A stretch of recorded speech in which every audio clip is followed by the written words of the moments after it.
friends, welcome to gayathri.hobbylobby. நம்ம இன்னைக்கு வந்துட்டு விநாயகர் சதுர்த்திக்காக மஞ்சளை யூஸ் பண்ணி விநாயகர் வந்துட்டு எப்படி ஈஸியா செய்யலாம் அப்படின்னு தான் வந்துட்டு பார்க்க போறோம்.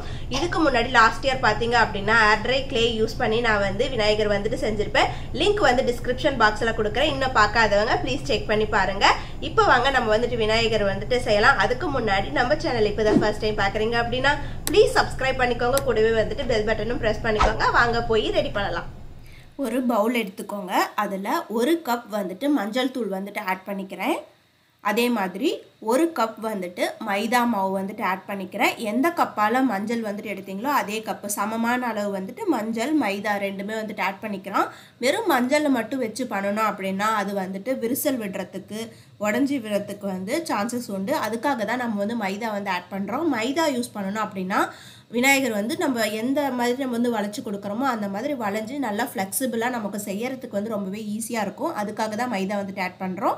இப்போது இதை வந்துட்டு சப்பாத்தி மாவு பதத்துக்கு கொஞ்சம் கொஞ்சமாக தண்ணி ஆட் பண்ணி பிசைஞ்சிட்டு இந்த மாதிரி லைட்டாக மேலே கொஞ்சம் காயாமல் இருக்கிறதுக்கு ஆயில் வந்து அப்ளை பண்ணிவிட்டு ஒரு 10 மினிட்ஸ் அப்படியே வந்துட்டு ஊற விட்டுருங்க. மூடி போட்டு வச்சுருங்க. இப்போ 10 மினிட்ஸ் ஆயிடுச்சு. மாவு வந்துட்டு ரெடியாக இருக்குது. இப்போது கீழே பேஸ்க்கு வந்துட்டு பார்த்தீங்க அப்படின்னா ஒரு பால் மாதிரி பிடிச்சிட்டு அதுக்கப்புறம் அதை வந்து ஒரு தட்டை மாதிரி இது பண்ணிவிட்டு இந்த மாதிரி நான் பண்ணுற மாதிரி பண்ணிக்கோங்க. பண்ணி கீழே பேஸாக வந்துட்டு வச்சுக்கலாம்.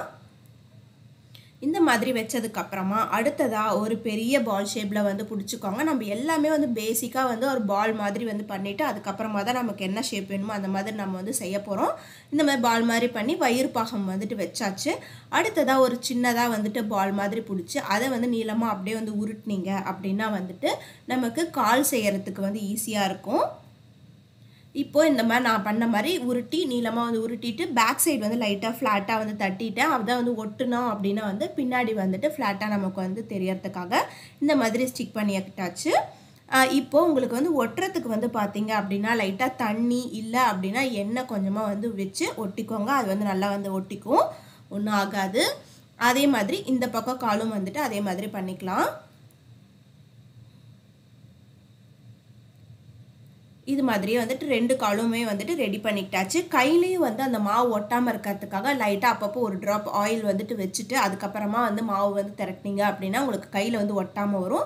அடுத்ததாக இந்த மாதிரி ஒரு சிலிண்ட்ரிக்கல் ஷேப்பில் பிடிச்சிட்டு மேலே வச்சோம் அப்படின்னா நமக்கு வந்து இந்த உடம்பு பாகம் நெஞ்சு பாகம் இருக்கு இல்லையா அது வந்துட்டு வந்துடும்.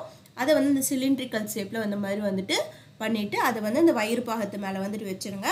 சென்டராக வந்துட்டு இந்த டூத் பிக்கை வச்சு லைட்டாக ஒரு இம்ப்ரெஷன் வந்து கொடுக்குறேன். நான் கொடுத்தேன் அப்படின்னா மேலே வந்துட்டு அந்த நெஞ்சு பகுதி மாதிரி தெரியறதுக்காக அந்த மாதிரி வந்துட்டு இம்ப்ரெஷன் வந்துட்டு கொடுத்துக்கிறேன். கொடுத்துட்டு இந்த மாதிரி வந்து லைட்டாக வந்து ரெண்டையும் வந்து ஒட்டி விட்டுருங்க.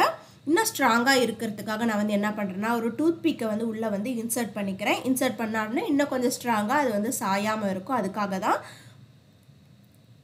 அடுத்ததாக வந்துட்டு நம்ம வந்துட்டு என்ன பண்ண போகிறோம் அப்படின்னா கை வந்து பண்ண போகிறோம். காலுக்கு எப்படி பண்ணணுமோ அதே மாதிரி தான் வந்து கைக்கும் அதே மாதிரியே உருட்டி நீளமாக எடுத்துக்கோங்க. இப்போ நான் பாருங்கள் கீழே வந்து டேபிளில் வச்சு பண்ணுறப்பாங்க அந்த மாதிரி உருட்டி பண்ணிவிட்டு நம்ம வந்து கை வந்து எப்படி வேணுமோ அப்படி வந்து வச்சுக்கலாம். இப்போ நான் வந்து பார்த்தீங்க அப்படின்னா லெஃப்ட் ஹேண்ட் வந்து ஒட்டி விட்டுட்ருக்கேன். இந்த மாதிரி ஷோல்ட்ரு பாகத்தை வந்து உடம்போட வந்து ஒட்டிடுங்க. அதுக்கப்புறம் கை வந்துட்டு பார்த்தீங்க அப்படின்னா லெஃப்ட் ஹேண்ட் வந்து பார்த்தீங்க அப்படின்னா மேலே பார்த்த மாதிரி இருக்கணும். ஏன்னா அதில் வந்து பிரசாதம் வந்து வைக்க போகிறோம். அதனால் வந்து லெஃப்ட் ஹேண்ட் வந்து மேலே பார்த்த மாதிரி வைங்க. ரைட் ஹேண்ட் வந்து கரெக்டாக வரல. லெஃப்ட் ஹேண்ட் வந்து கரெக்டாக இருந்தனால அதுக்கேற்ற மாதிரி இன்னொரு டைம் ரைட் ஹேண்டும் வந்து பண்ணிக்கிறேன். பண்ணிவிட்டு ரைட் ஹேண்ட் வந்து பார்த்திங்க அப்படின்னா நம்மளைய ஃபேஸ் பண்ண மாதிரி இருக்கணும்.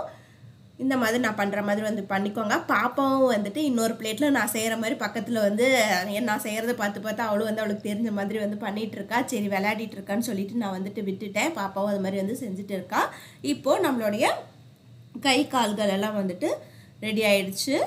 இப்போது அடுத்ததாக நம்ம வந்து தலைப்பகுதி வந்து வைக்கிறதுக்கு முன்னாடி பூனல் வந்துட்டு போட்டு விட்டுறலாம். பூனல் வந்து வீட்டில் இருக்கிற வெள்ளை கலர் நூல் இருக்கும் இல்லையா அதை வந்துட்டு எடுத்து இந்த மாதிரி பூனல் மாதிரி போட்டு விட்டுருங்க. அடுத்ததாக நான் செயினுக்கு வந்து என்ன பண்ணுறேன்னு பார்த்தீங்கன்னா அந்த கோல்டன் பீட்ஸில் வந்துட்டு ஸ்ட்ரிங் மாதிரி இருக்கும்ல அது வந்து எங்கிட்ட வந்து இருந்ததுனால அதை வந்துட்டு யூஸ் பண்ணிக்கிறேன். மாலை மாதிரி வந்து போட்டுக்கலாம் அப்படின்னு. அடுத்தது அதே மாதிரி இன்னொரு ஒயிட் ஸ்டோனும் வந்து இன்னொரு லைன் வந்து போட்டிருக்கேன். அடுத்தது இப்போ வந்து தலைப்பகுதி வந்துட்டு வச்சுக்கலாம். தலைக்கு வந்து பார்த்திங்க அப்படின்னா பால் ஷேப்பில் பிடிச்சி அந்த டூத் பிக்கில் வந்துட்டு இன்சர்ட் பண்ணிடுங்க. அடுத்ததாக தும்பிக்கை வந்து நீளமாக அதே மாதிரி தும்பிக்கை வந்துட்டு செஞ்சு அந்த தலைப்பகுதியோடு வந்து அட்டாச் பண்ணிடுங்க. அட்டாச் பண்ணிட்டு லைட்டாக தண்ணியாவது எண்ணெயாவது வச்சு இந்த மாதிரி ஒட்டினீங்க அப்படின்னா ஜாயிண்ட் ஆகிக்கும்.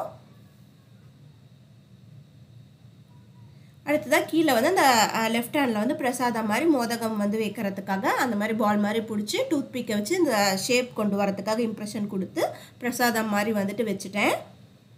இப்போது சைடில் வந்து காது வந்து வைக்கணும் இல்லையா, காது வந்து சும்மா வச்சோம் அப்படின்னா சப்போஸ் விழுந்துரும் அப்படின்றதுக்காக நான் வந்து ரொம்ப சேஃப்டிக்காக லைட்டாக டூத் பிக்கே வந்து குட்டி குட்டியாக வந்து உடச்சி 2 சைடு காதுலேயே வந்துட்டு வச்சுட்டு காது ஷேப்பில் பண்ணி அதை வந்து இன்சர்ட் பண்ணிக்கிறேன். காது வந்து நம்மளுடைய விருப்பம் தான், எல்லாமே ஃபுல்லாகவே வந்து நம்மளுக்கு எப்படி பிடிச்சிருக்கோ அந்த மாதிரி வந்து வச்சுக்கலாம்.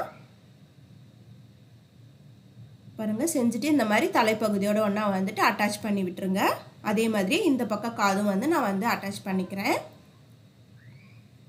சொல்ல மறந்துட்டேன், கீழே கால் பாதமும் நான் வந்து அதே மாதிரி தான் செஞ்சுக்கிட்டேன். அதை வந்துட்டு நான் வீடியோ எடுக்க வந்து ஸ்கிப் பண்ணிட்டேன், சாரி. இப்போது ஃபுல்லாக வந்துட்டு வச்சாச்சு. அடுத்ததாக மேலே தலைக்கு மேலே வந்து அந்த கிரீடம் மாதிரி வைப்போம்ல, அது வந்துட்டு மேலே வந்துட்டு இன்சர்ட் பண்ணிக்கலாம். ஃபஸ்ட்டு வந்து ஒரு ஃப்ளாட்டாக ஒன்று வந்து வச்சுக்கோங்க. அதுக்கப்புறம் இந்த மாதிரி கொஞ்சம் பால்லே கொஞ்சம் நீளமாக இருக்க மாதிரி ஒரு மாதிரி ட்ரையாங்கல் ஷேப் மாதிரி லைட்டாக வந்து வச்சுக்கிட்டோம் அப்படின்னா நமக்கு வந்து கிரீடம் மாதிரி ரெடி ஆயிரும். அடுத்ததாக கண்ணுக்கு வந்து லைட்டாக அந்த ஐப்ரோ மாதிரி அந்த கண்ணோட ஷேப் தெரியறதுக்காக டூத் பிக்கே வச்சு இம்ப்ரெஷன் வந்துட்டு கொடுத்துக்கிறேன். இப்போ கண்ணோடைய கருவெளி இருக்கும்ல, அதுக்கு வந்து என்ன பண்ணுறேன்னா மிளகு இருக்குல்ல, வீட்டில் இருக்கிற மிளகு தான், அதை யூஸ் பண்ணி தான் வந்துட்டு லைட்டாக வந்து அழுத்தி விட்டுக்கிட்டோம் அப்படின்னா நமக்கு வந்து கண்ணு மாதிரி வந்துட்டு தெரியும்.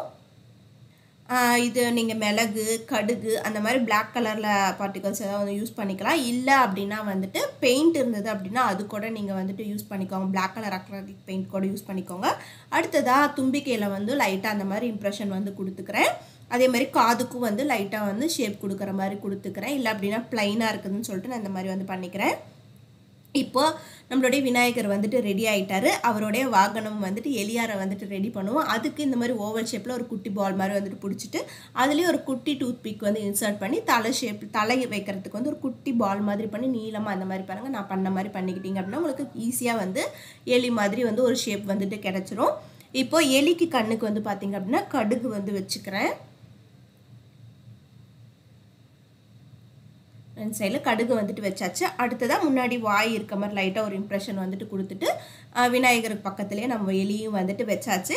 இப்போ எலியோட வாளுக்கும் வந்து லைட்டாக இந்த மாதிரி நீளமாக வந்து திரட்டிட்டு இந்த மாதிரி வந்து ஒட்டி விட்டுக்கோங்க. நம்மளோட எலி பாருங்கள் டக்குன்னு ஈஸியாக ரெடி ஆகிடுச்சு. அடுத்ததாக விநாயகருக்கு வைக்கக்கூடிய பிரசாதம் மோதகம் வந்து ரெடி பண்ணுறதுக்காக கீழே ஒரு பிளேட் மாதிரி வந்து வச்சுக்கிட்டேன். பக்கத்துலேயே அதுக்கு மேலே பிளேட்டுக்கு மேலே ஒரு பவுல் மாதிரி வைக்கலாம் அப்படின்றதுக்காக இந்த மாதிரி வந்து பவுல் மாதிரி வந்து பண்ணிவிட்டு உள்ளே வந்துட்டு மோதகம் தான் வைக்க போகிறோம். உள்ளே வந்து பவுல் மாதிரி தானே இருக்குது, அதுக்குள்ளே குட்டி குட்டி பால்ஸ் மாதிரி ஃபஸ்ட்டு வந்து பிடிச்சி போட்டுட்டேன்.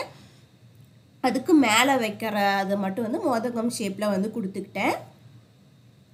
இப்போ இந்த மோதகம்லாம் ரெடி பண்ணதுக்கப்புறம் நான் வந்து என்ன பண்ண போகிறேன் அப்படின்னா ஒயிட் கலர் பெயிண்ட் யூஸ் பண்ணி இந்த மோதகம்க்கெல்லாம் வந்து ஒயிட் கலர் வந்து கொடுக்க போகிறேன். அதே மாதிரி இந்த பட்டை போடுறதும் வந்துட்டு ஒயிட் கலர் பெயிண்ட் யூஸ் பண்ணி தான் வந்து போடுறேன். நீங்கள் இதுக்கு மேலே திருநூறு கூட வந்து யூஸ் பண்ணிக்கலாம். எனக்கு தெரிஞ்ச மாதிரி கொஞ்சம் வந்து பெயிண்ட் யூஸ் பண்ணி வந்து டெக்கரேட் பண்ணியிருக்கேன். நீங்களும் உங்களுக்கு விருப்பப்பட்ட மாதிரி வந்து விநாயகரை வந்து டெக்கரேட் பண்ணி விட்டுக்கோங்க. அதுக்கப்புறமா தந்தத்துக்கு வந்து டூத் பிக் தான் வந்துட்டு இன்சர்ட் பண்ணியிருக்கேன். அப்புறம் ரைட் ஹேண்டில் வந்து ஸ்வஸ்திக் வந்து வரைஞ்சோம் அப்படின்னா நம்மளுடைய பிள்ளையார் வந்துட்டு ரெடி ஆகிட்டாரு. இந்த வருஷம் நம்ம வீட்டு பிள்ளையார் வந்து மஞ்சள் பிள்ளையாராக வந்து ரொம்ப அமோகமாக வந்து ரெடி ஆகிருக்காரு. நீங்களும் வந்து உங்கள் வீட்டில் இதே மாதிரி மஞ்சள் பிள்ளையாரை வந்து ரெடி பண்ணி ரொம்ப சிறப்பாக வந்து கொண்டாடுங்க. அனைவருக்கும் என்னுடைய விநாயகர் சதுர்த்தி நல்வாழ்த்துக்கள். இந்த வீடியோ உங்களுக்கு பிடிச்சிருக்கும், யூஸ்ஃபுல்லாக இருக்கும் அப்படின்னு நம்புகிறேன். உங்களுக்கு பிடிச்சிருந்தது அப்படின்னா லைக் பண்ணுங்கள், கமெண்ட் பண்ணுங்கள். நம்ம சேனல் இப்போ தான் ஃபர்ஸ்ட் டைம் பார்க்குறீங்க அப்படின்னா ப்ளீஸ் சப்ஸ்கிரைப் பண்ணிக்கோங்க. கூடவே வந்துட்டு பெல் பட்டனும் ப்ரெஸ் பண்ணிக்கோங்க. வேறு ஒரு இன்ட்ரெஸ்டிங்கான வீடியோவில் உங்களை வந்து சந்திக்கிறேன். Until then, bye from Gayatri. Thank you. Bye bye. Take care.